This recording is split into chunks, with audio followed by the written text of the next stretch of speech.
Où trouver tous les produits 100% Outre-mer ? Chez Tropique Marché à Saint-Ouen, les fruits et légumes et toutes les spécialités salées et sucrées servies avec bonne humeur par une équipe exclusivement ultramarine. Retrouvez l'ambiance et le goût du pays chez Tropique Marché à Saint-Ouen-sur-Seine et sur tropiquemarché.com. Martinique Actualité.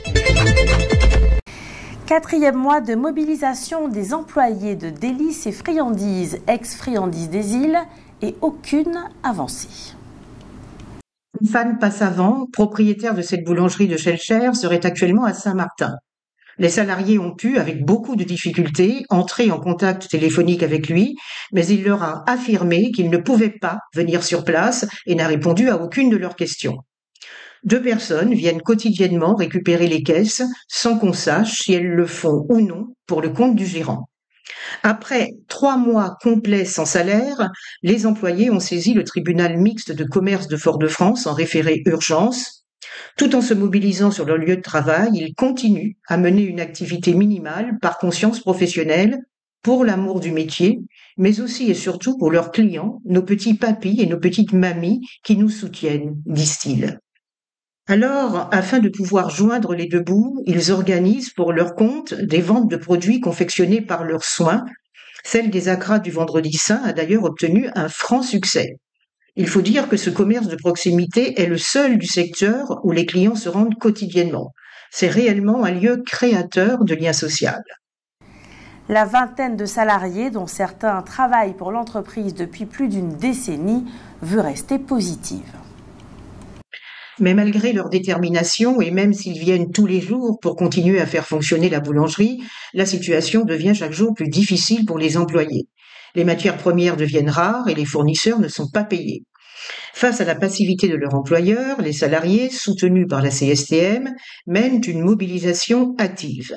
Ils ont contacté la mairie et comptent s'adresser également à la CTM.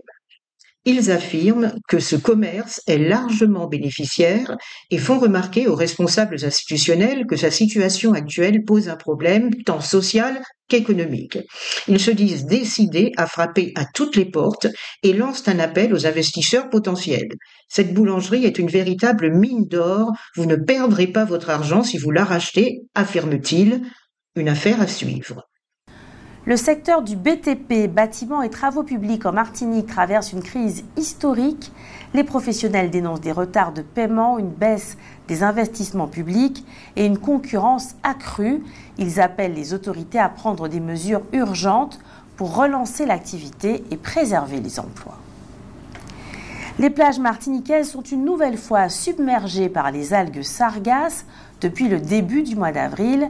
Cette situation, qualifiée de crise sanitaire, perturbe la vie quotidienne des habitants et des vacanciers, notamment pendant les vacances scolaires. Les autorités sanitaires alertent sur les risques pour la santé liés aux émanations toxiques de ces algues.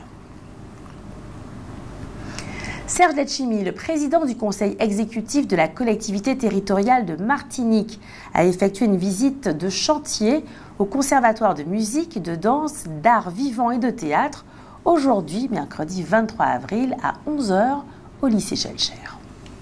Ce déplacement s'inscrit dans le cadre de suivi d'un chantier structurant qui transformera les anciens locaux du lycée Schellcher en un espace dédié à la création, à l'apprentissage et à la transmission des arts.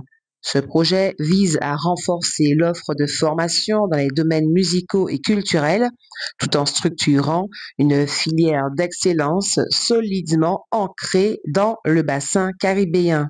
Les travaux ont démarré en juillet 2023 et ont mobilisé des dizaines d'entreprises martiniquaises. La livraison des premiers bâtiments est attendue pour le mois de juin 2025, bâtiments A, B et C.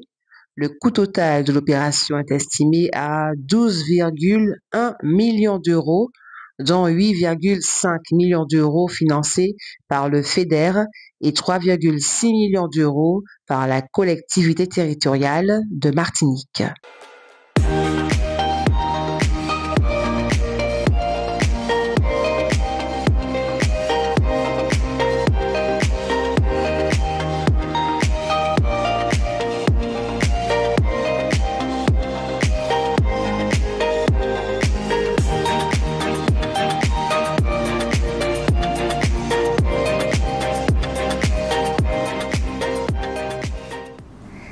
À Lens-à-Prune, l'ONF, l'Office national des forêts et l'association Le Camp ont mené une opération de sensibilisation auprès des campeurs.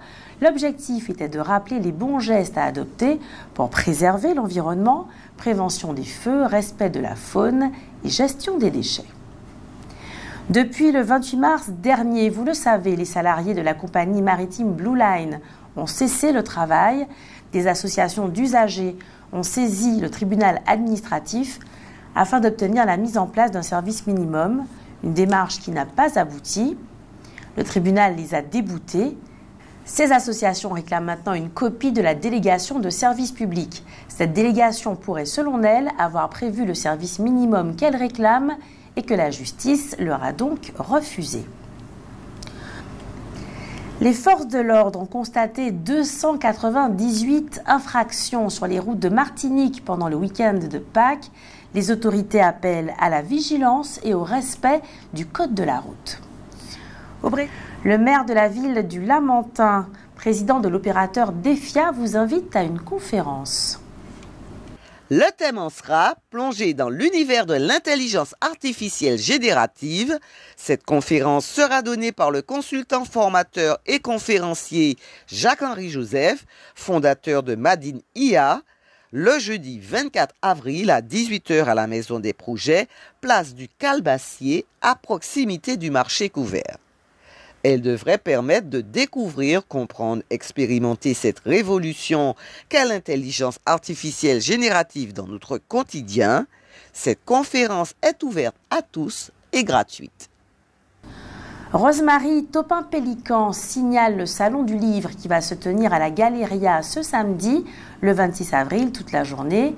L'occasion de rencontrer Rolande Bosphore, Euphrasie Calmont, Valérie Traudal, Imanier Dalila, Daniel, Jude Duranty, Régine Féline, Cathy François, Barbara Jean-Élie, Eudoxie, Nader Montlouis, Arlette Pujard, Raphaël Nicole, Barbara Jean-Élie, Nadège Montlouis, Arlette Pujard, Raphaël Nicole, Rosemarie Topin-Pélican, René Lorzou, Carole Château-Henry notamment. Outremernews.fr, le site de l'actualité Outre-mer, 24 heures sur 24 et 7 jours sur 7. Retrouvez la chaîne Outremer News sur YouTube.